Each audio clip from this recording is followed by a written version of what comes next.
तुम्हारी मम्मी ने ये कैसे बनाया, एक बार हमें भी चखा दो, हम भी अपनी मम्मी से बनवाएंगे। हट गरीब पिंकी कहीं की, पता भी है ये कितना महंगा है, तुम जैसे गरीब लोग नहीं खा सकते। आई बड़ी, मैं तुझे अपना टिफिन क्यों खिलाऊं?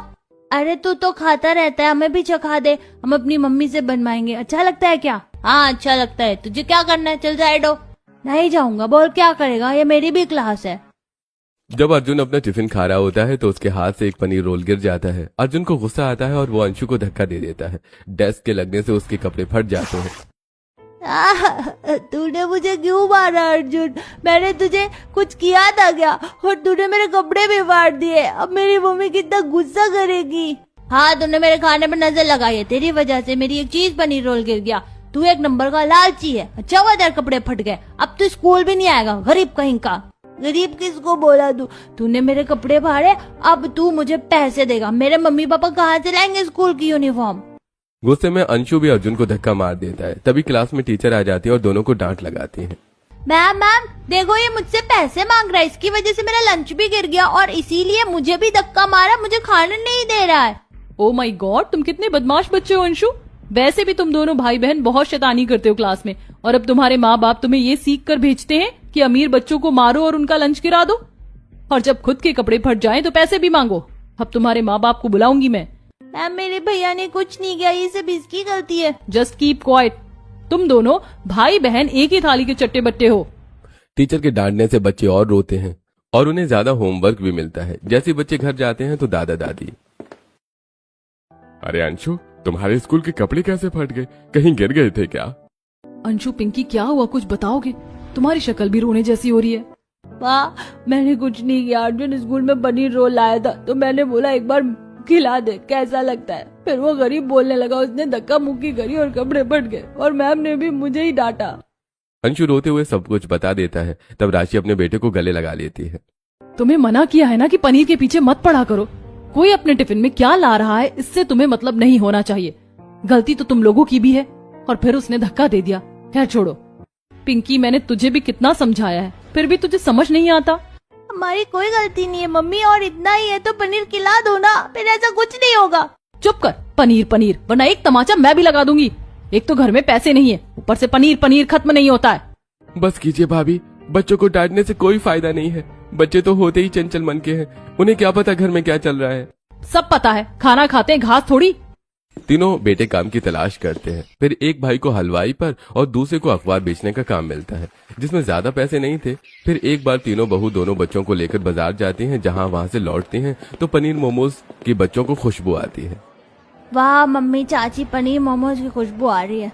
10 रुपए के मोमोज तो खिला दो मम्मा। चाची आप बोलो। हाँ मम्मी, बड़ी मम्मी, चाची खिला दो ना। तुम लोग फिर चालू हो गए। कल्पना मैं टमाटर छाट रही हूँ, तू मूली देख ले, और जो सस्ती सब्जी हो उसे भी देख लेना। तीनों बहू सब्जी लेने लगती हैं और बच्चे आपस में, भैया मुझे नहीं लगता हमें इस जन्म में पनीर खाने को मिलेगा। हाँ क्योंकि हमारा खेत भी खराब हो गया, घर भी बनवाना है, मम्मी पापा पर पैसे ही नहीं है और बार बार गुस्सा भी करते हैं। अब हम दोनों जिद ही नहीं करेंगे। हाँ भैया अब हम नहीं करेंगे। ये सुनते ही तीनों बहू की आंखों में आंसू आ जाते हैं। दीदी हम कितने लाचार हैं, अपने छोटे छोटे मासूम बच्चों को पनीर नहीं खिला पा रहे हैं। यही तो मुझे भी बुरा लग रहा है। और मुझे भी। पनीर खिलाना इतना आसान थोड़ी है। घर में इतने जने हैं कि दूध भी महंगा पड़ेगा और पनीर भी 200-300 से कम का नहीं आएगा। हमें लगा था बार बार बच्चों को मना करेंगे तो बच्चे मान जाएंगे, लेकिन हमारी वजह से बच्चों का मन मर गया। नहीं नहीं बेटा, अभी कुछ दिन और पेट पर पत्थर बांध लेते हैं। मेहनत रंग लाई तो सबसे पहले मटर पनीर ही बनाएंगे और बच्चों को खिलाएंगे। मतलब दीदी? मतलब कि हम अपने बच्चों के लिए पैसे जमा करेंगे। रोज गुल्लक में घर के खर्च के बाद हम तीनों पर जितने पैसे बचेंगे वो उसमें डाल देंगे। ठीक है दीदी। और अब बाजार में से राशि एक मिट्टी की गुल्लक खरीद लेती है और तीनों बहुएं 20 रुपए उसमें डाल देती हैं और वो रोज ऐसे ही मेहनत करने लगती हैं। दोस्तों आपको क्या लगता है कि तीनों बहुएं अपने घर के बच्चों को पनीर बनाकर खिला पाएंगी या नहीं? कमेंट करके हमें जरूर बताइएगा। वहीं शाम को कीर्ति अपनी सहेलियों से मिलती है। वो सब पैसे जमा करके ऑर्डर कर रहे होते हैं। अरे कीर्ति तो क्या खाएगी बता, कितने पैसे मिला रही है? देख हम सब ने मिलकर 4 चीज ऑर्डर की हैं, सब पर 50-50 रुपए का खर्चा आ रहा है। वो मैं तो आज इतने ज्यादा पैसे नहीं लाई, मैं तुमको बाद में पैसे दे दूंगी। अरे यार थोड़े तो पैसे दे, कम पड़ रहे हैं कैश देने के लिए। पता है मैंने paneer pizza, paneer momos, paneer chow mein order की है और कोल्ड ड्रिंक 30 रुपए तो दे दे। यार मेरे पास अभी 10 रुपए हैं, ये लो। क्या? हम चारों इतने पैसे लेकर आए और तू 10 रुपए लेकर मिलने आई हमसे? तेरे जैसी गरीब दोस्त को ना हमें अपनी दोस्त बनाना ही नहीं चाहिए था। रजनी, मीनाक्षी, अनीता, मेरी बात तो सुनो। I am sorry. हमें तेरा सॉरी नहीं चाहिए, गरीब कहेंगी। तू यहाँ से जा। यार हम तो दोस्त है ना, दोस्तों में ये सब चलता है। मैं तुझे बाद में पैसे दे दूंगी। नहीं नहीं, इतनी कोई यारी दोस्ती नहीं है तेरी जैसी गरीब हमें कभी पैसे लौटा नहीं सकती। और पहले भी हमने तुझे कितना खिलाया, कहाँ पैसे देती है तू? इतना सब सुनकर कीर्ति घर आ जाती है जब बड़ी बहू तवे पर रोटी बना रही होती है। अरे कीर्ति, क्या हुआ? तुम्हारी आंखें इतनी लाल क्यों है? तुम रोकर आई हो? कुछ नहीं भाभी। तुम अपनी भाभी को भी कुछ नहीं बताओगी? तुम अपनी सहेलियों के पास गई थी ना? हाँ भाभी, लेकिन वो मेरी नकली दोस्त निकली। उन्होंने मुझे पैसों के ऊपर सुना दिया। आज हम सब पनीर पिज्जा खाने वाले थे। मुझे लगा मैं तो आज खा ही लूंगी, लेकिन मेरी भी किस्मत हम सबके जैसी है। हाथ तक आया, मुंह तक नहीं, और दोस्ती भी गई। चिंता मत करो कीर्ति, एक दिन हम खुद अपने घर में पनीर बनाएंगे। मुझे नहीं लगता कि वो दिन आने वाला है। आएगा पायल, हम पैसे जमा कर रहे हैं, थोड़ा सा ही सही, लेकिन बनाएंगे जरूर। फिर भाभी की बात सुनकर अपने 10 रुपए कीर्ति उसे गुल्लक में डाल देती है। बड़ा भाई अपने खेत में मेहनत करता है। उसे ठीक करने के लिए वही दोनों भाई अलग अलग जगह काम करते हैं और सिर्फ इतना ही राशन ला पाते हैं जिससे घर में खर्च चल पाए। और अंशु की फटी हुई ड्रेस को बहू सिलकर उसे स्कूल भेजती है। यहाँ तो दीदी हमने अपने पैसे बचा लिए, लेकिन अब तक हमने गुल्लक में कितने पैसे जमा कर लिए होंगे? 20-25 दिन से मुझे तो लगता है सिर्फ 100-150 रुपए ही हुए होंगे। ठीक है, थोड़े दिन और पैसे जमा कर लेते हैं। ये कहकर बहू कुछ और दिन पैसे जमा करती है। 15 दिन बीत जाते हैं। वहीं राकेश भी घर में बैठे बैठे बोर हो जाता है तो अपने खेत पर चले जाता है। बेटा, कोई अच्छी सूचना है इस खेत की? दोबारा कब डालेंगे बीज? कब तक कुछ हो पाएगा? पापा, बीज के पैसे जमा हो जाएंगे तभी तो खेत में खाद वगैरह का काम होगा। और अभी तो बारिश का मौसम बना हुआ है। मैं सोच रहा हूँ बारिश थोड़ी कम पड़े तभी ये सब चालू करूँ, वरना पहले जैसा ही हाल हो जाएगा। अरे, ये जंगली जड़ कैसी है? इसे हटा देता हूँ। राकेश जैसे ही उस जंगली जड़ को अपनी ओर खींचता है, गीली मिट्टी से पैर फिसल जाता है और हाथ और सिर में चोट लग जाती है। अरे राम रे, मर गया। अरे बचा ले बेटा। पापा, पापा, ये क्या, आपको क्या हो गया? राघव अपने पिता को अस्पताल ले जाता है जहां इमरजेंसी में उसकी मुफ्त में मरहम पट्टी हो जाती है। दूसरी ओर बहुएं गुल्लक फोड़कर बाजार में मटर पनीर लेने आई थी। दीदी, हमारे पास 300 रुपए जमा हो गए। थोड़ा पनीर और दूध मसाले तो आ ही जाएंगे, और मटर तो 20 रुपए की मिल जाएगी। हाँ, आज तो हमारे घर में पहली बार पनीर बनेगा। हाँ दीदी, बच्चे भी खुश हो जाएंगे। बहुएं सामान खरीदने जाती ही हैं। इतने में राघव का राशि को फोन आ जाता है और वो पिता के अस्पताल की बात बताते तीनों बहू और बाकी जन हॉस्पिटल पहुंचते हैं। हे भगवान, ये क्या हो गया? पापा जी कैसे लग गए आपको? नहीं भगवान, हमारे साथ क्या खेल खेल रहे। खेत भी बर्बाद हो गया, इन्हें चोट भी लग गई, घर भी ठीक नहीं है, एक के बाद एक मुसीबत आए जा रही है। अरे, अब अनहोनी को कौन टाल सकता है? शांत हो जाओ तुम लोग, इतनी भी चोट नहीं लगी। पापा, आपको डॉक्टर ने आराम करने के लिए बोला है और बारिश की वजह से पानी से भी बचाने को कहा है। कोहनी पर चोट लगी है। अच्छा हुआ दीदी हमने पैसे खर्च नहीं किए। पापा जी की तबीयत खराब है, अब इन पैसों से हमें उनकी मरहम पट्टी और दवाई लानी होगी। हाँ कोई बात नहीं, बच्चों के लिए पनीर बाद में भी आ सकता है। तब थोड़ी देर बाद राकेश घर आ जाता है। दोनों बहू सस्ता सा कोई फल लेकर आ जाती हैं और एक बहू घर पर खिचड़ी बना देती है। शाम को राशि फल काट कर देती है। पापा जी ये खा लीजिए। लेकिन बेटा, फल के लिए पैसे कहाँ से आए? हाँ बहू बताओ। वो पापा जी, कुछ दिनों से हम बच्चों के लिए पैसे जमा कर रहे थे ताकि उन्हें पनीर बनाकर खिला सके। और देखो, मेरी वजह से तुमने पैसे कहाँ खर्च कर दिए। मैं तो बहुत बुरा हूँ। इसलिए पापा जी हम आपको बता नहीं रहे थे। ये सब मत सोचिए, पैसे तो दोबारा आ जाएंगे। आपका ख्याल रखना जरूरी है। चलिए खा लीजिए। तीनों बहू ससुर का ख्याल रखती हैं। घर में राशन कम होता है, अधिकतर आधे डिब्बे खाली हो जाते हैं, सिर्फ दाल चावल होते हैं। देवर जी, आपके पास पैसे हैं तो बता दीजिए, घर में दाल चावल बहुत कम है। भाभी, अभी मुझे और भैया को पैसे नहीं मिले हैं। आप ही खर्चा चला लीजिए या लाला जी के पास से उधार ले लीजिए। छोड़ो, इसको ही बना देती हूँ। तब पायल दाल चावल में ज्यादा पानी डालकर दाल चावल बना देती है, जो कि खाने लायक बिल्कुल अच्छे नहीं लग रहे थे। इतने में फिर हल्की बारिश की वजह से पड़ोसन पनीर का चटपटा स्नैक्स बनाती है, जिसकी खुशबू बच्चों को आती है। बच्चे उसके घर में आकर प्लेट से उठाकर खाने वाले होते हैं कि पड़ोसन लड़ाई कर देती हैं। अरे राशि, पायल, अपने बच्चों को संभाल के रखो। देखो मेरे घर में घुसकर कैसे स्नैक्स उठाकर खा रहे हैं। गेस्ट के सामने बेइज्जती करवा दी। अंशु, पिंकी, ये क्या हरकत है? तुम्हें घर में रहना चाहिए था ना। इनकी तरफ से मैं माफी मांगती हूँ। तुम्हारे माफी मांगने से कुछ नहीं होगा, अपने बच्चों को संस्कार सिखाओ, गरीब कहीं के। माधुरी के जाने के बाद राशि पायल दोनों अपने अपने बच्चों को डांटती हैं। बच्चों की आंखों से आंसू निकल आते हैं। हाँ तो हमने क्या गलत किया? आप कब्जे में पनीर नहीं खिला रही, हमें लगा आंटी अंदर है, 2 पनीर के स्नैक्स निकाल लेके तो पता नहीं चलेगा, लेकिन उन्हें पता चल गया। बच्चों, चोरी करना गलत बात है और ऐसे किसी के घर में नहीं जाया जाता है। तुम्हें कितनी बार ये बात समझाऊं? दिन पर दिन घर में हालत बदतर हो रहे थे, पैसे कहीं से आ नहीं रहे थे। इसी बीच कीर्ति के लिए शादी का रिश्ता आ जाता है, जहाँ लड़कों को कोई दहेज नहीं चाहिए था। ये जानकर हमें खुशी हुई कि आपको कोई भी दहेज नहीं चाहिए। ठीक है, तो फिर शादी की तारीख कब निकालनी है? शादी की तारीख तो निकल जाएगी समधन जी, लेकिन आपको शादी का सारा खर्च उठाना पड़ेगा और हमारी कोई डिमांड नहीं है, और जो लड़की के गहने मेन होते हैं वो तो आप देंगे ही। दीदी, मुश्किल से कीर्ति का रिश्ता तय हुआ है, ये दहेज नहीं ले रहे हैं, लेकिन गहने और शादी में खिलाना पिलाना वो सब करने में भी 2-3 लाख रुपए लग जाएंगे। कैसे होगा सब? ठीक है, हमें मंजूर है, लेकिन आंटी जी हमारी एक शर्त है, हम शादी 6-7 महीने बाद ही करेंगे। हाँ, हमें कोई आपत्ति नहीं है। इस तरह कीर्ति का रिश्ता तय हो जाता है। घर में सब पैसों को लेकर काफी परेशान थे। बेटा, मैं ठीक हो गया हूँ, अब मैं काम कर लेता हूँ। आखिर बिटिया की शादी के पैसे भी जमा करने हैं।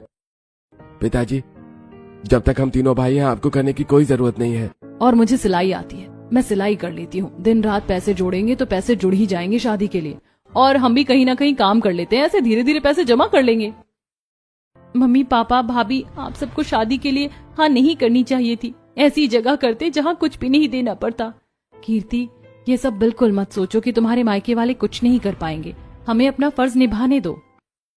तब बड़ी बहू सिलाई मशीन करने लगती है। दोनों छोटी बहू किसी मालकिन के घर काम करती हैं और राघव भी कैसे खिलौने की फैक्ट्री में काम करने लगता है। घर में धीरे धीरे पैसे आते हैं और उन्हें जमा किया जाता है। तीनों भाभी सिंपल तरीके से कीर्ति की सगाई की तैयारी करती हैं।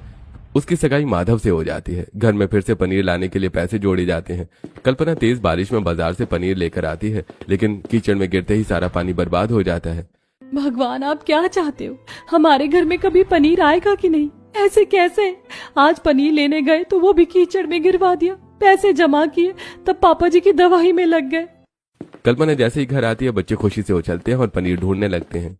अरे चाची, हमारे घर में पनीर के पराठे बनेंगे ना? पनीर कहाँ है चाची? हाँ चाची, पनीर कहाँ है? क्या हुआ कल्पना, तुम रो क्यों रही हो? अरे कपड़े कीचड़ में। मुझे माफ कर दो दीदी, मेरी वजह से आज भी पनीर खाते खाते रह गए। हमारे पैसे बर्बाद हो गए, मैं कीचड़ में गिर गई और पनीर भी गिर गया। अरे कोई बात नहीं कल्पना, तुम्हें भी तो चोट लगी होगी, तुमने जानबूझकर थोड़े गिराया है। हाँ कल्पना, देवर जी सही कह रहे हैं। भगवान ने हमारी किस्मत में जब पनीर खाना लिखा होगा तभी हमें मिलेगा। बहुओं, हिम्मत मत हारो, बूंद बूंद से सागर भरता है। जैसे पहले पैसे जमा किए वैसे ही आगे भी कर लेंगे। राशि, सामने वाली नेहा का ब्लाउज सी देना, वो कपड़ा देकर गई है। जी माँ जी, फिलहाल हम रोटी सब्जी बना देते हैं, पर आटा कम है। तब पायल दुकान से उधार आटा लेकर आती है। तब जाकर घर में खाना बनता है। खाना खाने के बाद राशि सिलाई करने लगती है और दोनों बहू एक मालकिन के घर में झाड़ू पोछा करने चली जाती हैं। इस बार पायल अपनी बेटी को भी ले गई थी। जहाँ वहाँ पनीर मोमोज देखती है तो मालकिन सुनाने लगती है। हे पायल, अपने बच्चों को संभाल के रखो, देखो वो हमारे बने हुए पनीर मोमोज छूने जा रही थी। वो मालकिन बच्ची है ना, तो उसका भी मन कर गया ये सब खाने का। मन कर रहा है तो हम निकाल निकाल कर तुम्हें खिलाते रहेंगे क्या? तनख्वाह नहीं मिलती तुम्हें? जाओ जाकर चाय बनाओ। पिंकी, तुम मेरे साथ गार्डन में चलो, मैं वहाँ पर पानी डाल रही हूँ, मम्मी को काम करने दो। सॉरी आंटी, पनीर मोमोज देखकर पनीर खाने का मन कर गया था, मेरी मम्मी को मत डांटो। तब कल्पना उसे बाहर ले जाती है और श्वेता चाय बनाकर अपनी मालकिन को देती है। साथ में मजे से वो पनीर मोमोज भी खाते हैं। घर का खर्चा डामाडोल हो गया था, तो वहीं पाई पाई करके नंद की शादी के लिए बचाया जा रहा था। और मालकिन श्वेता दोनों बहुओं से पूरे महीने का काम करवाकर आधे महीने का पैसा देकर निकाल देती है, जिससे तीनों बहू को फिर से घर में परेशानियों का सामना करना पड़ता है। एक दिन बच्चे ड्राइंग रूम में पनीर जैसा कुछ बनाते हैं। पता नहीं पिंकी, हमारे पनीर खाने का सपना कब पूरा होगा, या हमारी पनीर की याद इस ड्राइंग में ही बनी रह जाएगी। बच्चों की ये बात सुनकर तीनों बहू की आंखों में आंसू आ जाते हैं और वो घर से बाहर जाकर बहुत रोती है और काम की तलाश में निकल जाती है। इतने में एक दूध वाला अपनी गाय भैंसों से परेशान था, अकेले काम नहीं संभाल पा रहा था। अरे भैया, इनका गोबर कौन साफ करेगा? अब दूध निकालो या चारा खिलाऊं? दीदी, ये अकेले काम नहीं संभाल पा रहे हैं, हम उनकी मदद कर देते हैं।